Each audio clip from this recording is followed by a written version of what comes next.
Assalamualaikum warahmatullahi wabarakatuh. Alhamdulillah. Alhamdulillahi rabbil alamin. Wa bihi nasta'inu ala umur dunya waddin.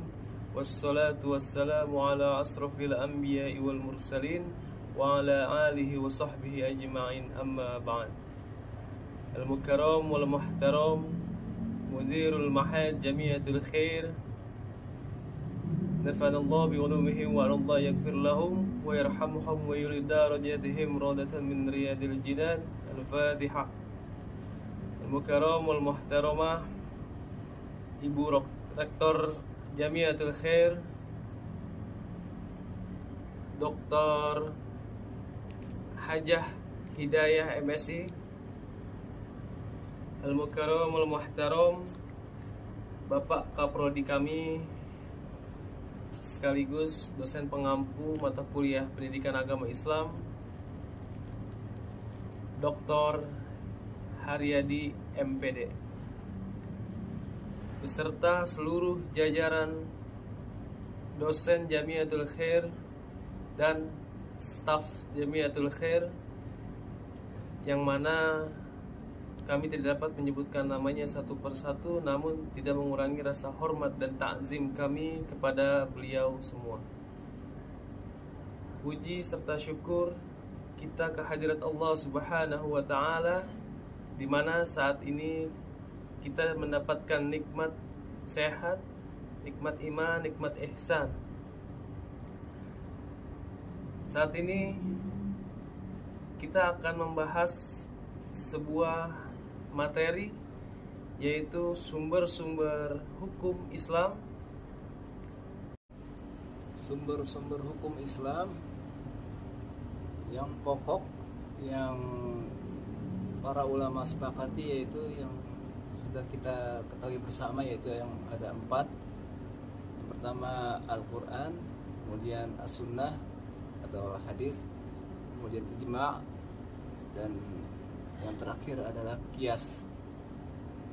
Kemudian ada beberapa sumber hukum Islam yang diperselisihkan oleh ulama, seperti uruf, maslahah mursalah, istihsan dan istishab, dan masih banyak lagi yang lainnya yang kami tidak bisa menyebutkannya satu persatu, namun akan masuk dalam pembahasan kita selanjutnya bersama dengan rekan saya yang bernama Saudara Ilham Jamsa Nur Syabani, mahasiswa Institut Agama Islam Jamiat Khair, Prodi Fakultas Tarbiyah, jurusan Pendidikan Agama Islam. Kemudian dengan saya sendiri, Brian Witula, mahasiswa semester 4, Prodi Fakultas Tarbiyah, jurusan Pendidikan Agama Islam Jamiatul Khair. Baik, langsung saja untuk mempersingkat waktu, marilah kita simak ulasan kami berdua berikut ini.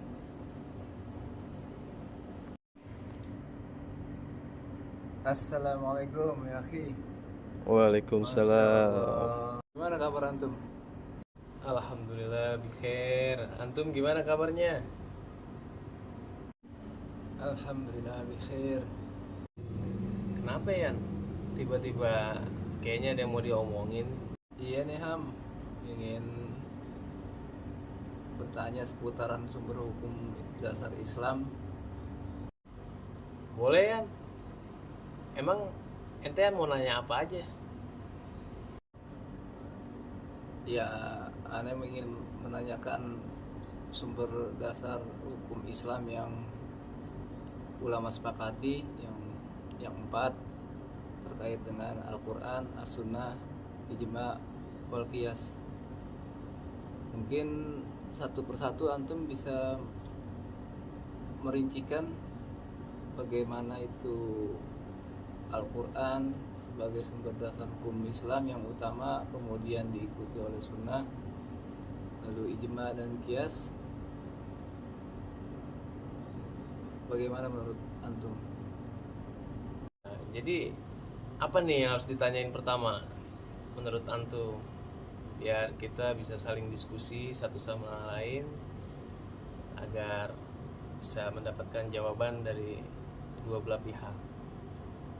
Yang pertama, Ane ingin menanyakan, menurut antum bagaimana perihal Al-Quran sebagai sumber dasar hukum Islam yang utama, bagaimana penjabarannya dan keterangannya menurut antum?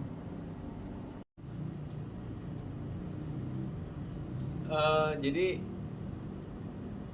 menurut Ane sih, untuk sumber hukum Islam yang pertama Al-Quran merupakan undang-undang dasar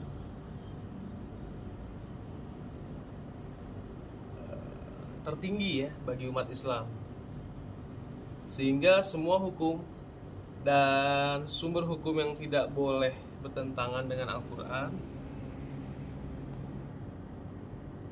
itu menjadi landasan hukum dalam Al-Quran. Seperti itu sih.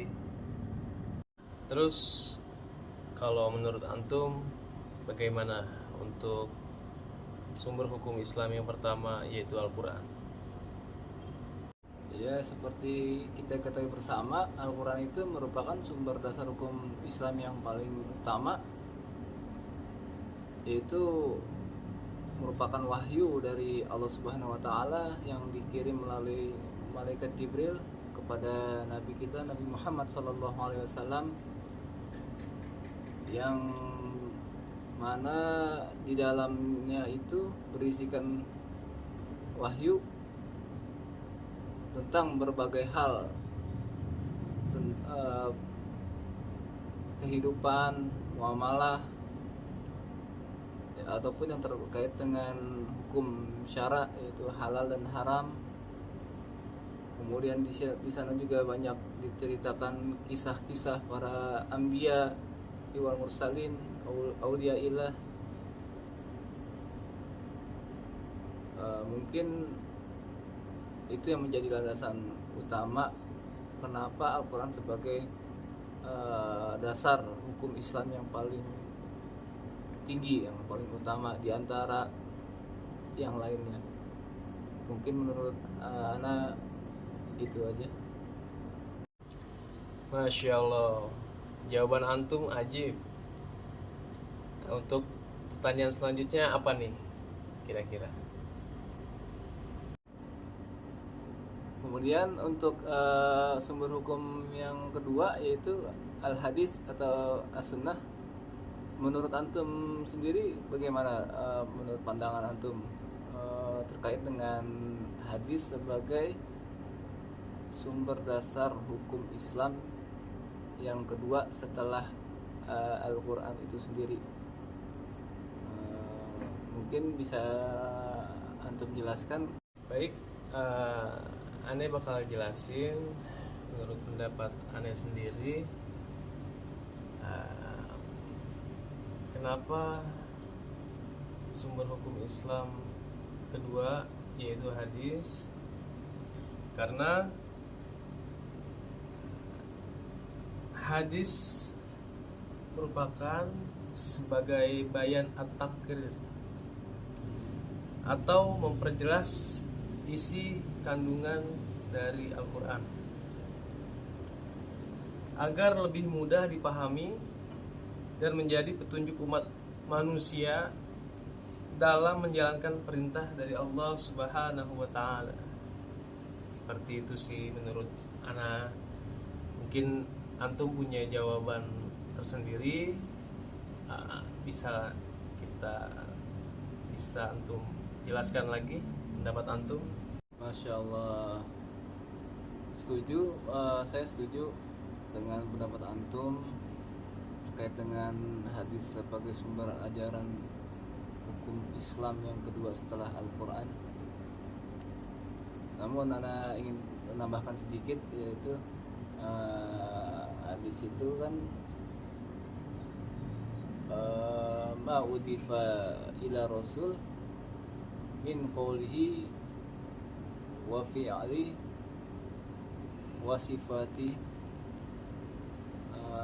sesuatu yang disandarkan kepada Nabi, baik dari perkataan, perilaku maupun sifat Nabi Shallallahu Alaihi Wasallam, yang mana bersumber dari Allah Subhanahu Wa Taala, yang dikirim melalui Nabi Muhammad kepada Nabi Muhammad, bisa lewat ilham, bisa lewat mimpi, yang garis besar maknanya itu dari Allah Subhanahu Wa Taala, namun dari redaksi matan hadisnya dari Nabi Muhammad SAW sendiri. Masya Allah, pendapat ente ajib. Habis itu apa lagi nih kira-kira pertanyaan dari ente? Nah, kemudian selanjutnya terkait dengan ijma'. Menurut antum sendiri, apa itu ijma'? Gimana penjabarannya secara luas dan komprehensif? Mungkin bisa antum jelaskan. Baik, Ane akan jelaskan. Menurut Ane itu ijma menjadi sumber hukum Islam yang ketiga, merupakan proses mengumpulkan perkara, memberi hukum, dan meyakininya. Itulah ijma menurut Ane.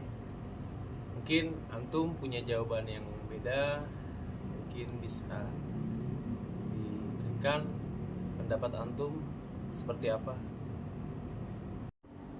Masya Allah, jawaban antum.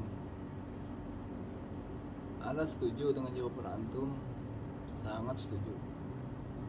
Cuman Ana ingin menambahkan sedikit, yaitu perihal yang terkait dengan ijma' itu kan merupakan sumber ajaran dasar hukum Islam yang ketiga setelah Al-Quran dan As-Sunnah, yaitu merupakan ijtihad para ulama mujtahid, yaitu mujtahid mutlak seperti yang kita ketahui bersama, yang masyhur, yang 4 itu, Imam Syafi'i, Imam Hanafi, Imam Hambali, Imam Malik. Adapun terkait dengan ijma' ini terdapat dalam hadis Nabi SAW, yaitu riwayat dari Abu Daud, yang mana ketika pada saat itu Rasulullah SAW mengutus Mu'az bin Jabal ke Yaman, ke kota Yaman, yang pada saat itu Mu'az bin Jabal itu menjadi hakim atau qadhi. Ketika itu Rasul menanyakan kepada Mu'az bagaimana Mu'az menetapkan suatu masalah. Kemudian Mu'az berkata, saya putuskan berdasarkan kitab Allah, yaitu Al-Quran.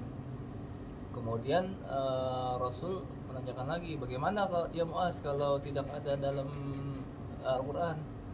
Ya maka saya akan putuskan dalam hadis. Kemudian Rasul menjawab lagi, menanyakan lagi, bagaimana ya Mu'az apabila tidak ditemukan dalam Al-Quran dan As-Sunnah? Kemudian Mu'az bin Jabal menjawab, apabila tidak ada di dalam Al-Quran dan As-Sunnah, maka aku akan berijtihad sendiri dengan pemikiran saya. Kemudian Nabi SAW mendiamkan Mu'az bin Jabal. Artinya dalam hadis ini, yaitu takrir, yang mana Rasulullah itu tidak mengiyakan, tidak menolak.